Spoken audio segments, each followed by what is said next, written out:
So, so indeed, there is a question, where does inspiration come from? Where does creativity come from? Yes, it comes from the mind. Yes, it comes from the brain. Yes, it comes from the connection of neural connectivity. But it comes from somewhere else. It comes from inspiration, something that you can't touch or feel necessarily. Something that isn't easy to perceive or describe. So the artists of the world, when you see their work and they ponder where it comes from, many will find it hard or difficult to express where that creativity comes from.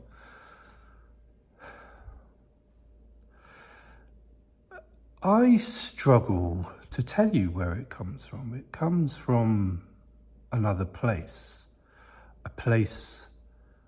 a world, an existence beyond the everyday, outside normal perception, and it comes into my mind like a stream, a flow.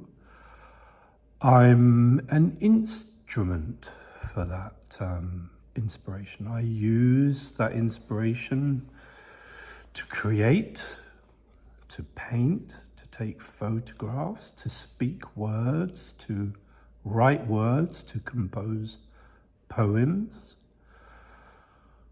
But where does the image come from that ultimately appears on a canvas? It comes from the eye, the brain, the stroke of the brush or the pencil or whatever. So it is being transmitted to you to see, to observe, to ponder on, but it comes from, in my case, if I describe it, an alter universe, a parallel universe, a world side by side with this one. The imagery, the colors that I choose are mine, but where do they come from? Why do I choose the palette, the colors, the tones? Why did I choose that style? I can't really say. What I can believe, it is created, it is sent, it is offered to you to observe, to see, to interpret, to understand, to make your own impression of, your own belief out of. It's sent to me, it's gifted to me, it's granted to me. But once I create it, it really then becomes yours. It becomes yours to appreciate, to hate, to love, to dislike, to like a bit, to begin to comprehend or understand. But my task is done once I've drawn it into my world, into my being, and through my physical and mental being, I've expressed it to you, to the observer. I create clues. There are clues as to what's going on, what's it all about, that sort of thing.